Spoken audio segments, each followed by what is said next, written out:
अरिहंत सिद्ध सूर्य उपाध्याय साधु सर्व अर्थ के प्रकाशी मांगलिक उपकारी हैं। तिन्ह को स्वरूप जान राखते भई जो भक्ति काय को नवाए स्तुति को उचारी है। धन्य धन्य ते नहीं ते काज सब आज भई कर जोरी बार बार वंदना हमारी है। मंगल कल्याण सुख ऐसो हम चाहत हैं। हो मेरी ऐसी दशा जैसी तुम धारी है। हो मेरी ऐसी दशा जैसी तुम धारी है। मंगलमय मंगल करण वीत राग विज्ञान नमो ताहि जाते भये अरहंतादि महान। करि मंगल करि हो महा ग्रंथ करण को काज जाते मिले समाज सब पावे निज पद राज। इस भव तरु का मूल एक जानहु मिथ्या भाव ताको करि निर्मूल अब करिए मोक्ष उपाय करिए मोक्ष उपाय।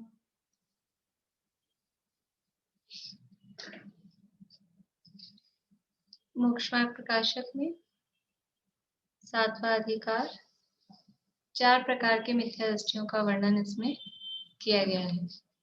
4 प्रकार के मिथ्या दृष्टि कौन कौन से हैं? आभांती। कुल अपेक्षा धर्म धारक। प्रश्न ध्यान से सुनिए। 4 प्रकार के मिथ्या दृष्टि कौन कौन से हैं? 4 प्रकार के मिथ्या दृष्टि व्यवहाराभासी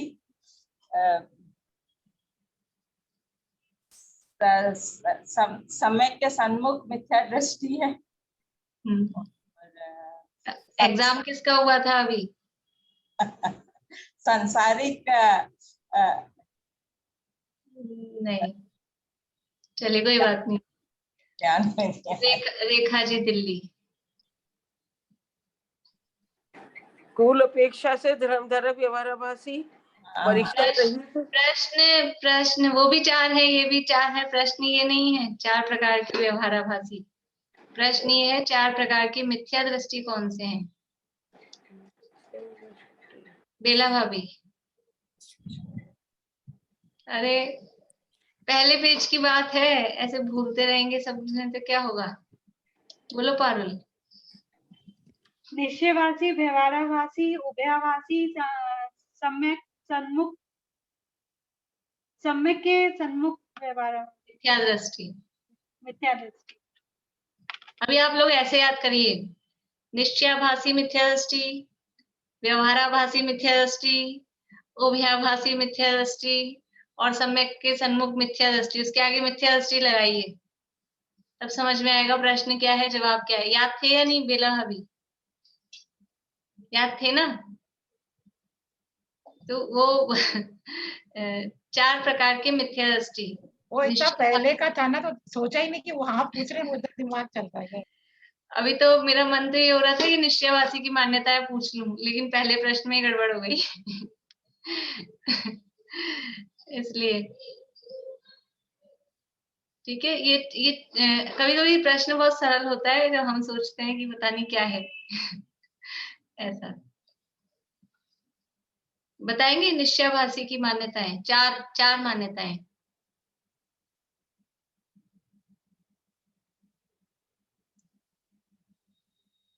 कौन बता रहे हैं? बोलिए, हाथ खड़ा करिए। बोलिए, अनीता आंटी बोलिए।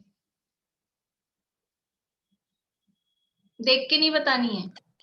ये देख के नहीं। हाँ,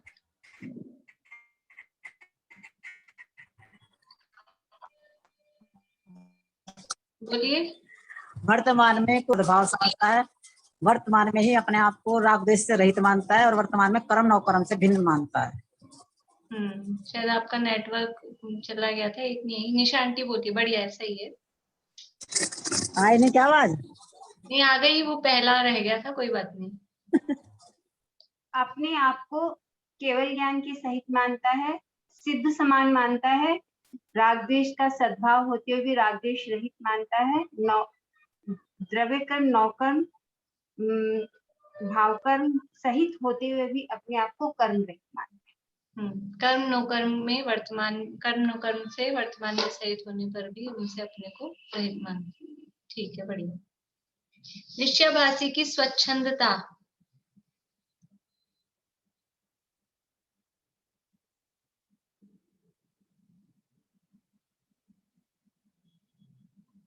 वही 2 लोग हाथ खड़े कर रहे हैं। बोलिए पारुल।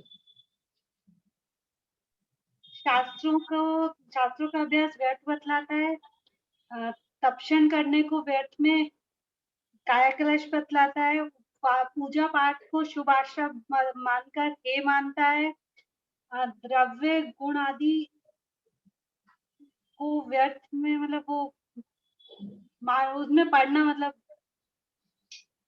द्रव्य आदि के विचार को, गुणस्थान आदि के विचार को। कि आगे वो उनको। ठीक है, बढ़िया। हाँ, कौन से रह गए? कौन पूरा करेंगे? ज्योति जी, आप पूरा करेंगे?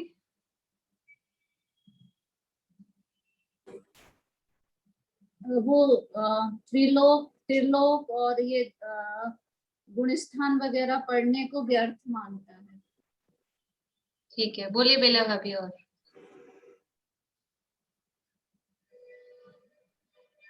एक तो तप को है ना व्रथा क्लेश मानता है, एक है कि व्रत को धारण करने में बंधन मानता है। ये 2 रह गए। व्रताधिक धारण करने को बंधन में पड़ना मानता है, वो रह गया। बोलिए भारती आंटी, पूरे बोलिए आप। मैं थोड़ा सा देख के बोल सकती हूँ, जो मैंने लिखा है अपने शब्दों में थोड़ा सा। बोलिए। पहला है मोक्ष मार्ग तो रागादिक मिटाने का श्रद्धा ज्ञान आचरण करना है, ऐसा विचार तो नहीं है। अपने शुद्ध अनुभव में ही अपने को सम्यक दृष्टि मानकर अन्य सर्व साधनों का निषेध करता है। ये वाले नहीं, वो जो थे ना निश्चयभासी के स्वच्छंदता के बिंदु, स्वच्छंदता का ही पॉइंट है ना। हाँ। शास्त्राधिक करना निरर्थक बताता है और द्रव्याधिक के तथा गुणस्थान मार्गना त्रिलोकाधिक के विचार को विकल्प ठहराता है और तपस्चरण करने को वृथा क्लेश मानता है। और मोक्ष मार्गी होने पर तो संसारी जीव से उल्टी परिणति चाहिए। संसारियों को इष्ट अनिष्ट सामग्री से राग द्वेष होता है, इसके राग द्वेष नहीं होना चाहिए। मैंने जो लिखा पर ये नहीं है पॉइंट, वो ये तो उसका जवाब है। पॉइंट तो जो फर्स्ट पैरा है ना, उसमें वो फर्स्ट पैरा में ही 5 पॉइंट दिए हैं। निश्चयभासी की पूछे, व्यवहाराभासी की पूछे? निश्चयभासी की स्वच्छंदता के पेज नंबर 200 पे जो हेडिंग है निश्चयभासी की स्वच्छंदता और उसका निषेध, उसमें सेकंड पैरा है, वो सेकंड पैरा में ही 5 पॉइंट दिए हैं। पूजनादि कार्यों को शुभ आश्रय जानकर हे प्ररूपित करता है। वो जो आपने लास्ट में बोला, वो तो उसका जवाब, मतलब उसके संबंध में था। वो मैंने उसका दोनों चीज लिख लिया था। मैं बोलूं एक बार? अब मैं कल पूछती हूँ आपसे। ठीक है, ठीक है ना? कहीं पता लगा कि अपन व्यवहाराभासी का इतना आगे बढ़ गए, वो पीछे का सारा भूल गए हैं। ऐसा नहीं होना चाहिए, भूलना नहीं है। चलिए, उक्त 220 पेज पे अपनी चर्चा चल रही है। उक्त व्यवहाराभासी धर्म धारकों की सामान्य प्रवृत्ति। ये जो व्यवहाराभासी हैं, 3 प्रकार के व्यवहाराभासियों की चर्चा अभी तक अपनी हुई। कुल अपेक्षा धर्मधारक, परीक्षा रहित आज्ञानुसारी धर्मधारक और सांसारिक प्रयोजनार्थ धर्मधारक। तो इनकी सामान्य प्रवृत्ति कैसी होती है? भक्ति करते हैं तो क्या होता है, देवादिक को पूजते हैं तो कुदेव सुदेव का कोई विचार नहीं है, तपस्या करते हैं तो किस तरह से करते हैं, दान देते हैं तो किस तरह से देते हैं, और पूजन विधान प्रभावना आदि कार्य करते हैं तो वो किस प्रयोजन से किस तरह से करते हैं, ये सारी बातें यहाँ पर पंडित जी साहब ने बताई। देखिए यहाँ 220 पेज पे नीचे से दूसरे पैराग्राफ से पढ़ तो लिया था कल अपन ने, पर वापस पढ़ के फिर आगे बढ़ते हैं। सो यह कार्य तो अपने तथा अन्य जीवों के परिणाम सुधारने के अर्थ कहे हैं। कौन से कार्य? ये पूजा प्रभावना आदि, और अकेला पूजा प्रभावना आदि नहीं, ये और भी ऊपर की जो सारी बातें हैं, भक्ति है, तप है, दान है, ये व्रतादिक है, जो भी चीजें हैं, ये सभी अपने और अन्य जीवों के परिणाम सुधारने के लिए ये काम कहे हैं। जितनी भी बातें कही हैं, अपने परिणाम सुधरें, दूसरे के परिणाम सुधरें, उनको देखकर उसके प्रयोजन से कहे हैं। तथा वहां किंचित हिंसादिक भी उत्पन्न होते हैं, परंतु जिसमें थोड़ा अपराध हो और गुण अधिक हो, वह कार्य करना कहा है। कौन सा काम करना?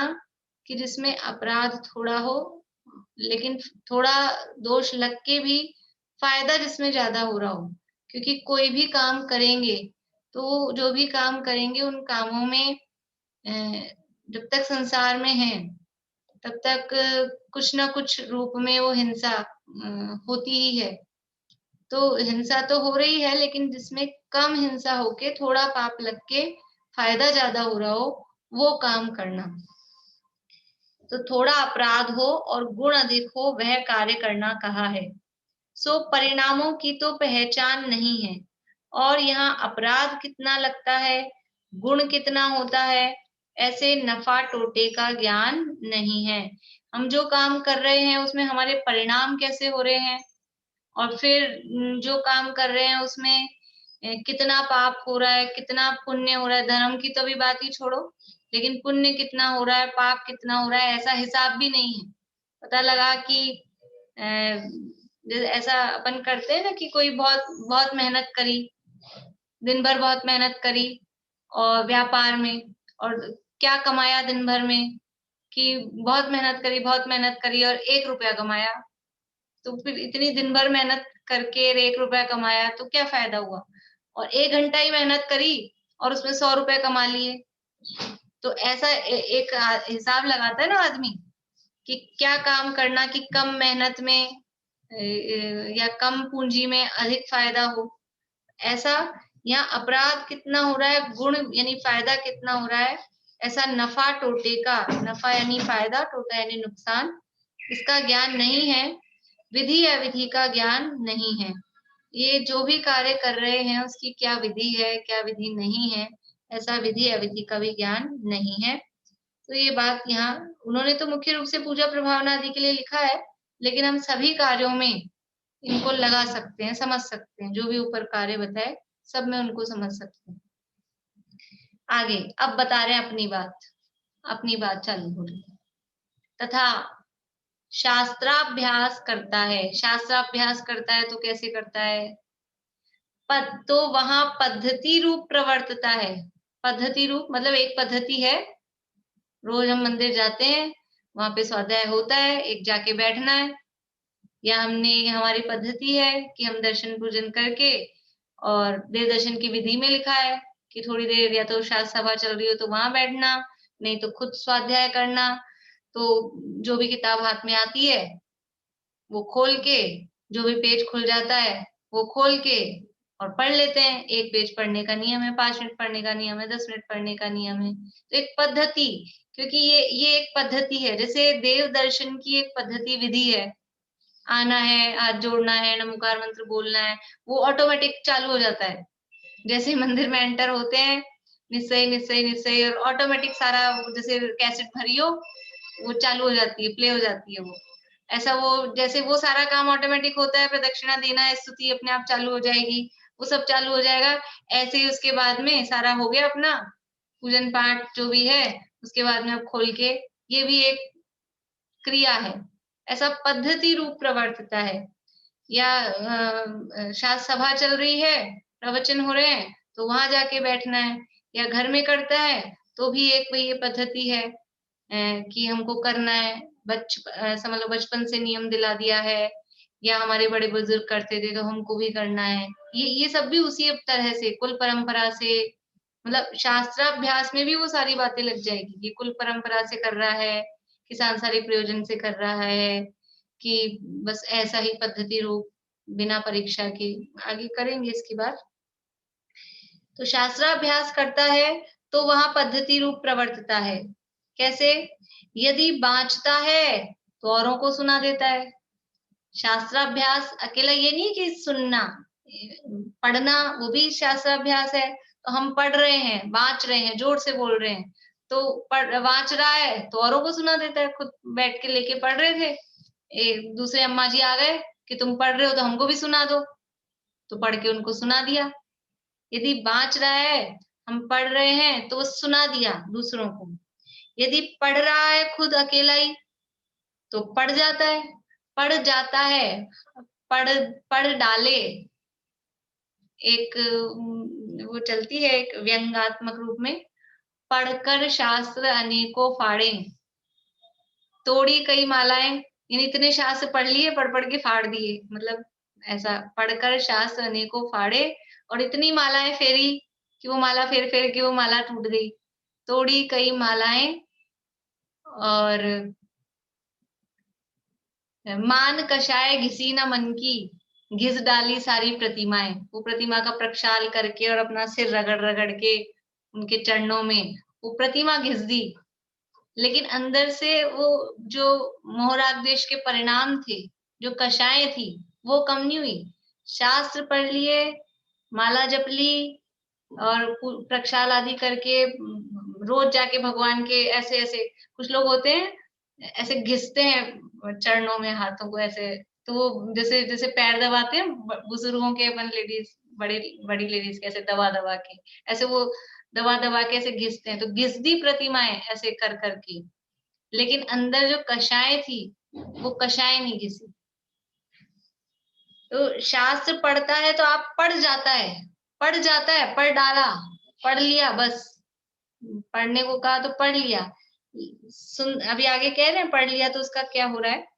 सुनता है तो जो कहते हैं वह सुन लेता है। यदि खुद बोल के सुना रहा है तो बस बोल दिया, खुद पढ़ रहा है तो पढ़ लिया आंखों से। यदि सुन रहे हैं तो वो जो सामने वाले ने कहा वो सुन लिया, यहाँ ये कह रहे हैं सुन लिया, सारे सुनने हैं। अभी तो बहुत सारे, बहुत पूरे करने पड़ते हैं, सारे कवर करने पड़ते हैं, इतने सारे चलते हैं सुबह से, सबका चलता है, सबका सुनना होता है। तो इनका भी सुन लिया, इनका भी सुन लिया, पूरा हुआ, ये पूरा हुआ, ये पूरा हुआ, सुन लेते हैं। तो जो कहते हैं वो सुन लेता है। परंतु दिक्कत क्या हो गई, शास्त्र तो पढ़ने थे, वांचने थे, सुनना था, परंतु जो शास्त्राभ्यास का प्रयोजन है उसे आप अंतरंग में नहीं अवधारण करता। प्रयोजन क्या था शास्त्राभ्यास का? शास्त्र पढ़ने का, वांचने का, सुनने का, ये प्रयोजन क्या था? क्यों पढ़ रहे थे शास्त्र, क्यों सुन रहे थे, क्यों बैठे थे शास्त्र सभा में जाके, उसका क्या प्रयोजन है? अभय जी भाई साहब हैं, पंडित जी हैं, वो कहते हैं हर चीज में, हर जो भी काम हम कर रहे हैं उसमें क्यों लगाओ, हर काम में, हर बात में क्यों लगाओ, तो हम उसके अभिप्राय तक, जो वो क्रिया परिणाम अभिप्राय बताते हैं, तो हम उसके अभिप्राय तक पहुंच जाएंगे। हम ये क्यों कर रहे हैं, हम शास्त्र सभा में आके क्यों बैठे, क्यों का जवाब नहीं था, बैठना था, बैठे, क्यों बैठे, इसका ये क्या मतलब है, पूछो किसी से क्यों बैठे हो। कोई थोड़ा समझदार हो तो कह दे कि हाँ हमको सुनना है, शास्त्र सुनना है। तो शास्त्र क्यों सुनना है, क्यों सुनना है शास्त्र? सुनना है, फिर थोड़े हम पढ़े लिखे सुने हैं तो कि हमें अपनी आत्मा का स्वरूप समझना है। तो आत्मा का स्वरूप समझने के लिए शास्त्र सुनना था, तो आत्मा का स्वरूप बताया। और समझ लो वही बात अपनी कि पंच परमेश्वरी ने आपको रास्ता बताया कि ऐसे करके दुखों से मुक्त होना है, आत्मा का स्वरूप समझना है। फिर वो किया क्या हमने, पंच परमेश्वरी की शरण में गए। तो पंच परमेश्वरी की शरण में हम आए हैं क्या? पंच परमेश्वरी की शरण में कौन है? पंच परमेश्वरी की शरण में कि पंच परमेश्वरी द्वारा बताए हुए मार्ग पर चलकर अपनी आत्मा की शरण जिसने ली, उसने पंच परमेश्वरी की शरण ली। और जिसने अभी तक उस मार्ग पर चलकर अपनी आत्मा की शरण नहीं ली, तो उसने पंचपरमेष्ठी की भी शरण नहीं ली। तो ये शास्त्राभ्यास का प्रयोजन क्या था? शास्त्राभ्यास का, शास्त्र है ये वाचक हैं, वाचक मतलब बताने वाले हैं। समय सार, समय सार शब्द है। समय सार, समय सार क्या है? बोलो पारुल, समय सार क्या है? भाभी उसमें मतलब अपनी आत्मा को पहचानने के सारे मार्ग बताएं, जो भी विकल्प है कि नहीं है क्या चीज? शास्त्र एक है। शास्त्र है, समय सार शास्त्र है, ठीक है। हाँ बोलिए ज्योति जी, और समय सार क्या है? ठीक है जवाब, आध्यात्मिक शास्त्र। आध्यात्मिक शास्त्र है वो, ठीक है। वो अपने है तो आप में जो स्थित हो गया वो ही समय सार है। तो मतलब बाहर नहीं, जो वो अपने आप में स्थित हो गया वो समय सार नहीं, वो तो स्वयं समय है। समय सार क्या है बोलिए, प्रीति बोलो। वो बताया था ना, कारण समय सार और कार्य समय सार, मतलब जो मोक्ष पे ले जाए, अपनी परमात्मा जो है आत्मा। हाँ ठीक है, मनोरमा आंटी बोलिए। समय सार आत्मा को भी कहते हैं। बढ़िया, शुद्ध आत्मा, समय सार शुद्ध आत्मा।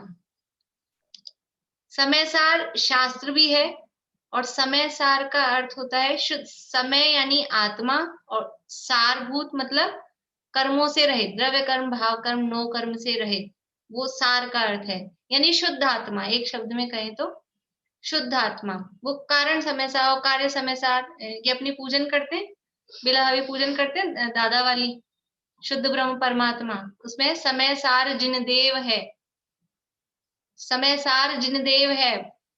अभी याद नहीं आया किसी को कि समय सार का अर्थ क्या है? तो ये लाइन, पूजन तो हम रोज करते हैं लेकिन वो पूजन पढ़ लेते हैं, ऐसा होता है।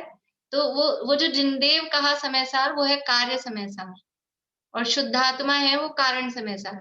खैर अभी अपने को वो अर्थ में, अभी समय सार का अर्थ शुद्धात्मा, और दूसरा समय सार है वो शास्त्र, जो समय सार नाम का ग्रंथ है जो हम पढ़ते हैं, वो समय सार। और तीसरा क्या है? समय सार, जो शास्त्र पे शब्द लिखा है, समय सार, वो भी तो समय सार है। कोई पूछे ये क्या है, क्या लिखा है, बोर्ड पे लिख दिया, और फिर आपसे पूछे ये क्या है, तो कहेंगे समय सार। तो एक शब्द भी समय सार है, एक ग्रंथ भी समय सार है, और एक शुद्धात्मा, वो भी समय सार है। तो वो जो समय सार शब्द, वो जो पुस्तक है, जो शास्त्र है, उस पे जो समय सार शब्द लिखा है, वो समय सार शब्द उस ग्रंथ को बता रहा है भी ये समय सार है। अपन कवर चढ़ा के नाम लिख देते हैं समय सार, तो वो उस ग्रंथ को बता रहा है। लेकिन वो जो ग्रंथ है समय सार, वो किसको बता रहा है? समय सार किसको बता रहा है? वो समय सार ये इस समय सार को बता रहा है, शुद्धात्मा को बता रहा है। तो वो जो बता रहा है वो कहलाता है वाचक, और जिसको बताया जा रहा है वो कहलाता है वाच्य। ये पहली क्लास हुई होगी ना शांति जी भाई साहब की, तब उन्होंने बताया होगा। शब्द ब्रह्म पर ब्रह्म के वाचक वाच्य नियोग, ऐसा जयचंद जी छाबड़ा का मंगलाचरण है समय सार में। शब्द ब्रह्म तो ये हुआ समय सार शब्द या समय सार ग्रंथ समझो, और पर ब्रह्म यानी परमात्मा अपना शुद्धात्मा। इनमें कौन सा संबंध है कि वाचक वाच्य? ये बहुत कम लोग होंगे, अभी अपन ने द्रव्य संग्रह जब शुरू किया था स्टार्टिंग में, वहां पर भी ये चर्चा है, पहली गाथा में, द्रव्य संग्रह में भी।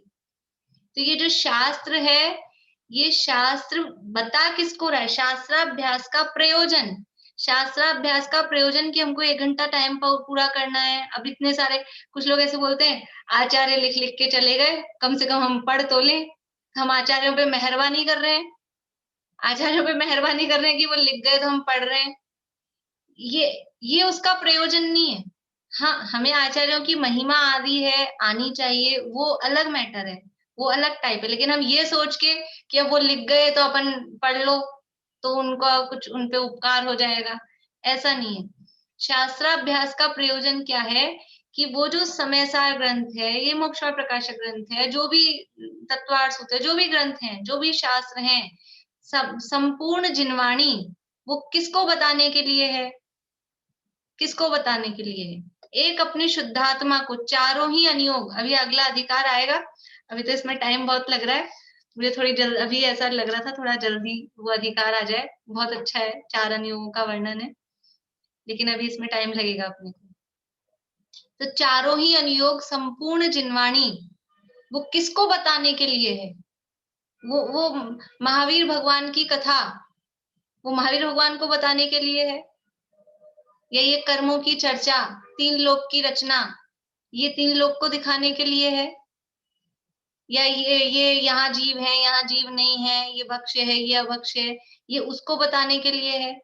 ये सारे ही अनियोग, द्रव्य अनियोग तो स्पष्ट रूप से समझ में आता है कि वहां आत्मा की चर्चा है, लेकिन बाकी के 3 अनियोग भी एकमात्र अपनी शुद्धात्मा को बताने के लिए है। वो स्टाइल सबकी अलग अलग है, कोई डायरेक्ट दिखा रहा है, कोई इधर से घुमा के दिखा रहा है, कोई उधर से घुमा के दिखा रहा है, लेकिन संपूर्ण शास्त्रों का सार एकमात्र वीतरागता या अपनी शुद्धात्मा को दिखाना वो है। तो शास्त्राभ्यास का प्रयोजन क्या है? उसे तो अंतरंग में अवधारण किया नहीं। शास्त्राभ्यास से अपनी शुद्धात्मा का ज्ञान हुआ कि नहीं, या जो वीतरागता का प्रयोजन था वो वीतरागता आई कि नहीं आई कुछ अंशों में भी, कि वही मान कषाय घिसी ना मन की कषाय तो पूरी की पूरी पड़ी है, वो तो कुछ कम हुई नहीं है।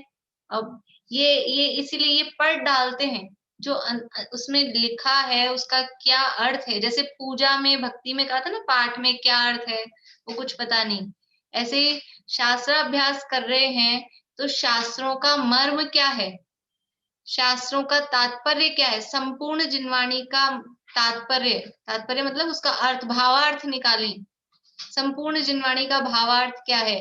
वीतरागता। कोई भी जिनवाणी हो, कोई भी नाम का शास्त्र हो, उसका भावार्थ क्या है, यानी भाव क्या है, तात्पर्य क्या है। अपने द्रव्य संग्रह में लिखते हैं तात्पर्य यह है, भावार्थ, भावार्थ के लिए तात्पर्य। तो एकमात्र वीतरागता ही प्रयोजन है और दूसरा कोई प्रयोजन नहीं है। तो वो हमको पता लगता है कि नहीं लगता है, वो हमारे प्रकट हो रही है कि नहीं हो रही है। अथवा और दूसरे शब्दों में कहें तो भेद विज्ञान हो रहा है कि नहीं हो रहा है। शास्त्र अभ्यास करके ये आत्मा अलग है, शरीर अलग है, ऐसा कुछ ख्याल में आ रहा है कि नहीं आ रहा है, या वो शरीर में वो जितनी गहरी आसक्ति पहले थी उतनी ही गहरी आसक्ति अभी भी है। फिर क्या मतलब, कुछ पर पदार्थ का मैं करता नहीं हूँ, दूसरे पदार्थ मेरा करता नहीं है, ऐसा कोई अकर्ता भाव ख्याल में आ रहा है कि नहीं आ रहा है। जितने अपने सिद्धांत है ना, समझ लो, वो तो अलग अलग नाम से कहे हैं, लेकिन बात वही है, अकर्तावाद से भी वीतरागता ही निकलेगी, उससे भी भेद विज्ञान ही प्रकट होगा। वो तो बात तो सब एक ही है, शब्द अलग अलग है। ये शास्त्र अभ्यास का जो प्रयोजन है उसे आप अंतरंग में नहीं अवधारण करता, ये तो कुछ ख्याल ही नहीं आता है।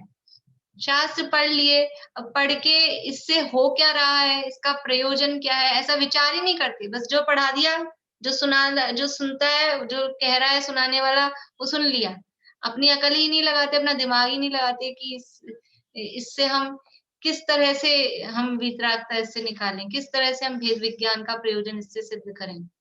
हम तो क्या करते हैं, जो हमको समझ नहीं आता है, इससे क्या प्रयोजन है, ये इतनी सारी गणित बताने से क्या प्रयोजन है, ये इतने वो अक्षर सिखा दिए, क ख ग घ सिखा दिए शुद्ध ज्ञान में, किस किसने पढ़े थे वर्णमाला और ये सब, इससे क्या प्रयोजन है, गणित पढ़ा दी उससे क्या प्रयोजन है।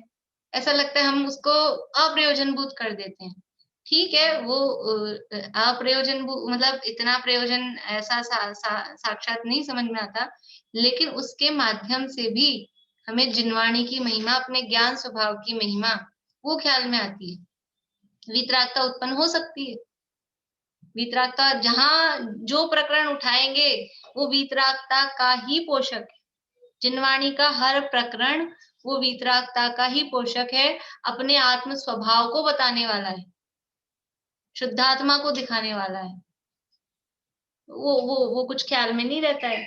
तो शास्त्र अभ्यास का जो प्रयोजन है उसे आप अंतरंग में नहीं अवधारण करता, इत्यादि धर्म कार्यों के मर्म को नहीं पहचानता। ये धर्म के कार्य बता दिए पूरे, भक्ति, पूजन, दान, तप, व्रत, शास्त्राभ्यास, ये सब।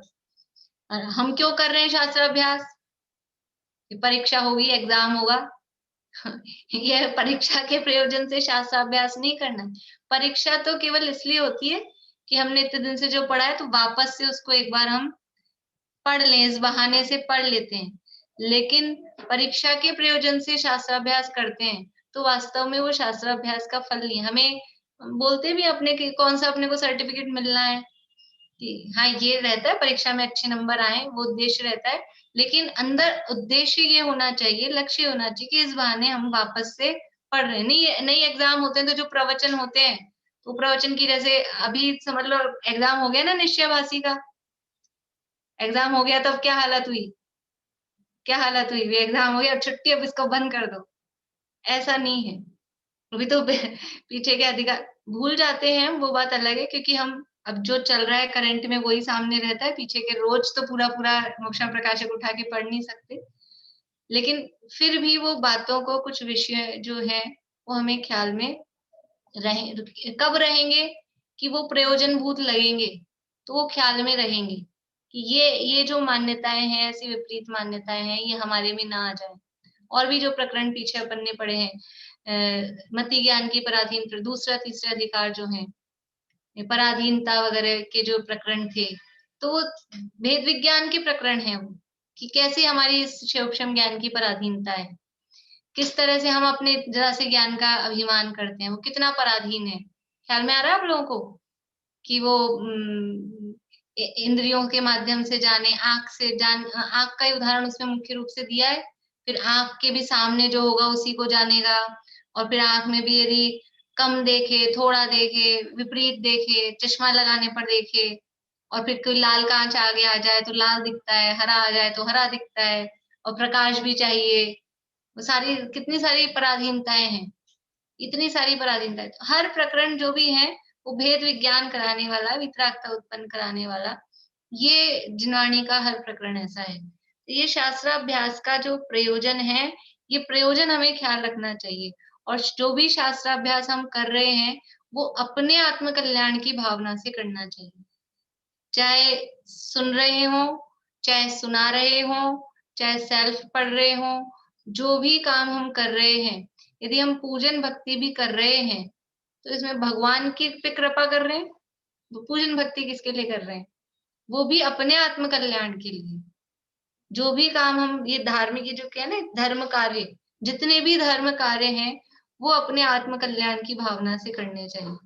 और विशेष रूप से शास्त्राभ्यास, शास्त्राभ्यास विशेष रूप से किसी को सुनाना नहीं, या कोई अपने को संख्या, मतलब एक अहंकार मान कषाय हो, इतने लोग हमें सुन रहे हैं, इतने लोग हमें पढ़ रहे हैं, या मैं ऐसा बोलता हूँ, या मुझे इतना ज्ञान हो गया है, ये दिखाना है। ये कोई प्रयोजन नहीं होना चाहिए। यदि ये प्रयोजन है तो भी वो वही मिथ्या दृष्टि तो है ही। फिर पर इन प्रयोजनों से कर रहा है तो पुण्य का बंध भी नहीं होता है, उल्टा पाप का बंध होता है। तो यदि अपने कषायों के पोषण के प्रयोजन से यदि कर रहा है, जैसे कषायों के पोषण से दान दे रहा था, पूजन प्रभावना आदि कर रहा था, मान सम्मान की इच्छा से व्रताधिक कर रहा था, ऐसे ही यदि इस उद्देश्य से स्वाध्याय करता है तो वो सब एक बराबर है। वो स्वाध्याय का कुछ फल नहीं है। स्वाध्याय नाम क्या है? शास्त्र स्वाध्याय, शास्त्राभ्यास। अभ्यास शब्द है, अभ्यास में और पढ़ने में, एक तो पढ़ना और एक अभ्यास करना। बच्चों की किताबें होती है हिंदी मीडियम में, वो मतलब हिंदी में वो शब्द होता है, पहले पूरा पाठ होता है और फिर बाद में होता है अभ्यास प्रश्न। अभ्यास, अभ्यास का मतलब अभी ये जो पढ़ लिया है, अब इसकी यानी उहापोह का मतलब उसकी और प्रैक्टिस करो। अभ्यास का मतलब है उसकी प्रैक्टिस। ये शास्त्र का अभ्यास करना है, शास्त्र को पढ़ के छोड़ना नहीं है। शास्त्र का अभ्यास कैसे होगा कि शास्त्र में जो बात कही गई है, जिनवाणी में जो बात कही है, वो हमें फील हो रही है कि नहीं हो रही? शरीर और आत्मा अलग अलग हैं, ऐसा कहा, ये हमें फील हो रहा है कि नहीं हो रहा है? ये आश्रव भाव, मोह राग द्वेष के भाव, ये दुख रूप हैं, दुख के कारण हैं कि हमको फील हो रहे हैं कि नहीं हो रहे।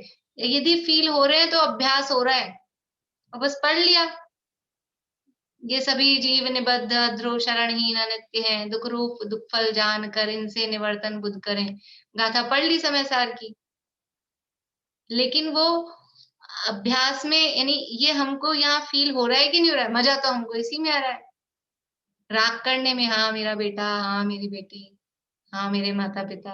और एक वो भजन चलता है, अभय जी वैसा सुनाते हैं, उसके लिए भी। वीर प्रभु का है कहना, राग में जीव तू मत फंसना। और फिर उसके बाद वो राग अलापते हैं। वो कह रहे हैं राग में जीव तू मत फंसना, और फिर राग अलाप रहे हैं। उस जो भजन की रिकॉर्डिंग है ना, उसमें बहुत ऐसे राग है उसमें। तो ये खाली बोलने के लिए है कि राग में मत फंसना। क्या वो तो राग, वो वाली राग है, लेकिन यहाँ राग का अर्थ जो मोह राग द्वेष वाले परिणाम है, वो राग है। तो खाली शब्द बोलना ये नहीं, शास्त्राभ्यास, अभ्यास का मतलब ये कि जो जिनवाणी में कहा गया है वैसा हमको समझ में आए, वैसा हमको लगे। जैसे जो परीक्षा वाली बात अपन ने देखी थी ना, कि ये जो कहा है ये सत्य है, लेकिन अब इसकी परीक्षा कैसे होगी। ये परीक्षा है कि आश्रव भाव दुखकारी हैं, आश्रव दुखकार घनेरे, ये शब्द दिया, इसकी परीक्षा करनी है। हो सकती है कि नहीं हो सकती है। आश्रव दुखकार घनेरे, इसकी परीक्षा हो सकती है। प्रयोजनभूत तत्व है, जीवादि 7 तत्वों की प्रयोजनभूत तत्वों की परीक्षा करने के लिए कहा है। तो अब हमको ये आश्रव मतलब मोह राग द्वेष के भाव, ये दुखकार लगते हैं कि सुखकार लगते हैं, कि हमको तो मजा आता है, बढ़िया लग रहा है, नहीं आ रहा। तो ये परीक्षा की, हाँ ये जिनवाणी में कहा है ये आश्रव दुखकार हैं और हमको वैसे फील हो रहे हैं, तो ये परीक्षा हमको हुई। तो जिनवाणी पे विश्वास, ये है परीक्षा करके जिनवाणी की आज्ञा मानना। और केवल जिनवाणी में लिखा है आश्रव दुखकार घनेरे, जिनवाणी में लिखा है, लेकिन हम तो आश्रवों में उसमें ही अच्छा, शुभाश्रव तो अच्छा है ना। जब वहां लिखा है आश्रव दुखकार घनेरे, पर ये तो भगवान के प्रति राग तो होना ही चाहिए ना, ये तो राग होना ही चाहिए ना, इतना तो करना ही चाहिए ना। तो अगर उसको उपादेय मान रहे हैं, उसको अच्छा मान रहे हैं, तो हमने आश्रव को दुखकार कहाँ माना। इसलिए आश्रव शब्द कॉमन शब्द लिखा है, उसमें ऐसा नहीं लिखा अशुभ आश्रव तो दुखकारी है, शुभ आश्रव सुखकारी है, ऐसा नहीं लिखा। तो ये शास्त्राभ्यास का प्रयोजन, ये जिनवाणी में जो बातें कही है वो बराबर हम उसको उस तरह से फील करें, तो वो परीक्षा भी होती है और वो प्रयोजन की सिद्धि भी होती है। यानी बड़े पंडित साहब कहते हैं पढ़ो कम, क्या कह रहे हैं, पढ़ो कम और चिंतन बहुत ज्यादा करो। हम क्या करते हैं, पढ़ते तो कम है, सुनते बहुत है आजकल, और चिंतन का पता ही नहीं है। जितना भी पढ़ रहे हैं, जितना भी सुन रहे हैं, उससे बहुत कई गुना, समझ लो अपन थोड़ा सा लगाएं तो 4 गुना, ऐसा नहीं है, बहुत ज्यादा। 1 घंटा सुनो, 1 घंटा पढ़ो, बाकी के 23 घंटा चिंतन करो, ऐसा है हिसाब तो। लेकिन अपन चलो थोड़ा कम लगाएं, तो हम जितना पढ़ रहे हैं, जितना सुन रहे हैं, उससे 4 गुना ज्यादा हमको विचारना चाहिए, चिंतन करना चाहिए। वो शास्त्राभ्यास का प्रयोजन है। ये तो एक बात हम इसमें बता दी, अब वो विचार चले, विचार चलता है तो वो अंदर में वो ख्याल में आती है।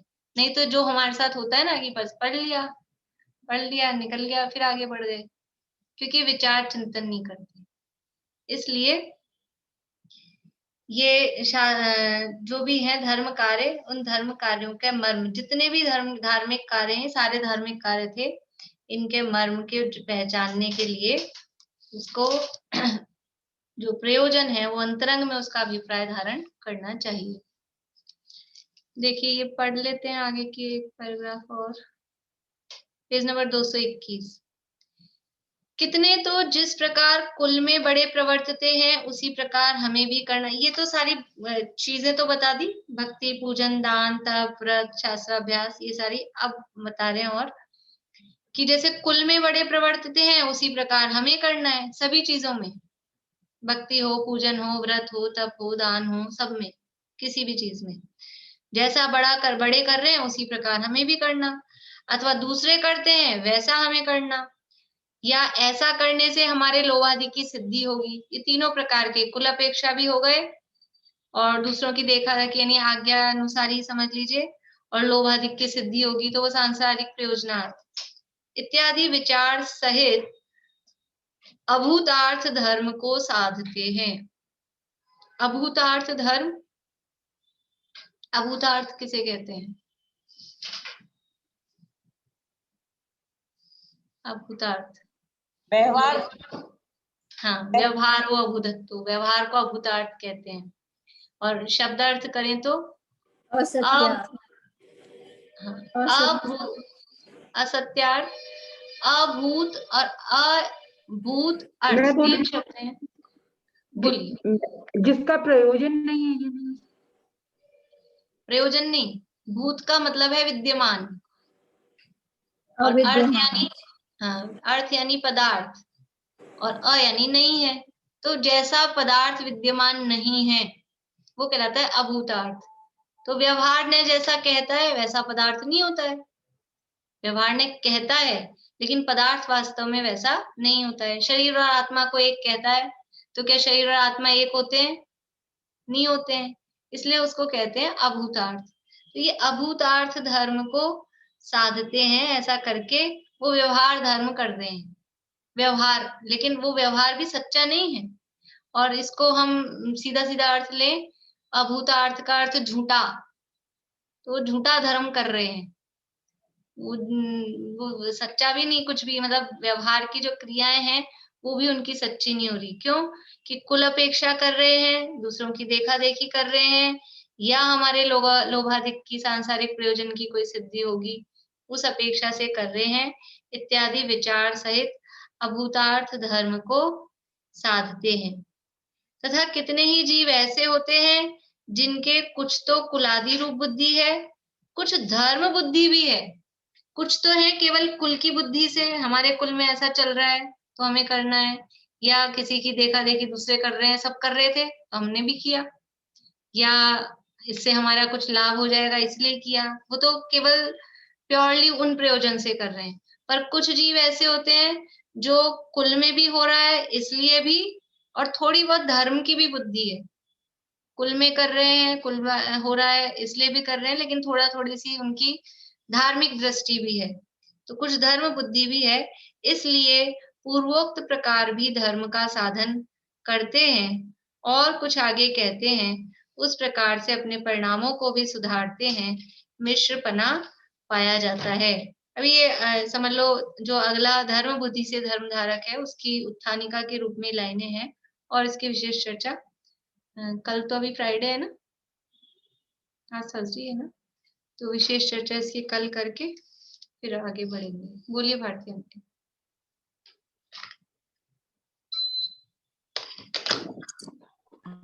नहीं, मैं कह रही थी कि मोस्टली जैसा मैंने महसूस किया है कि लोग ना ये लोभाधिक की सिद्धि के लिए बहुत करते हैं।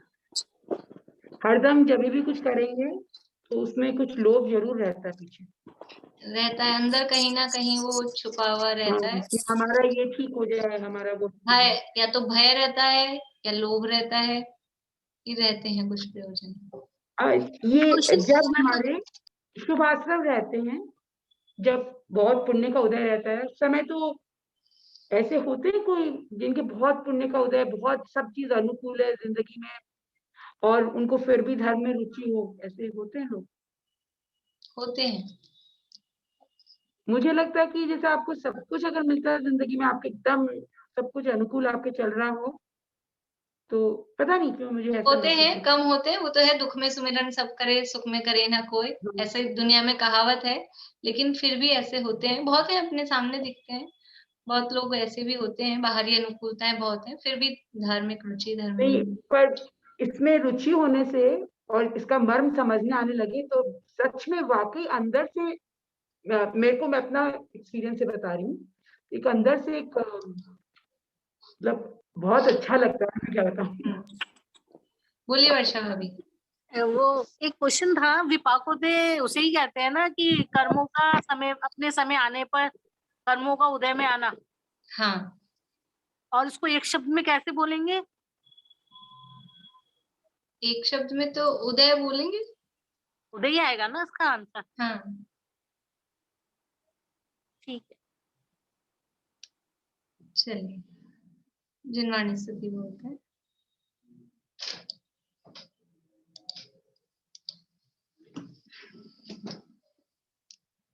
हे चक्रधर जग जीत कर षट खंड को निज वश किया, पर आत्मा निज नित्य एक अखंड तुम अपना लिया। हे ज्ञान घन अरनाथ जिन धन धान्य को ठुकरा दिया, विज्ञान घन आनंद घन निज आत्मा को पा लिया।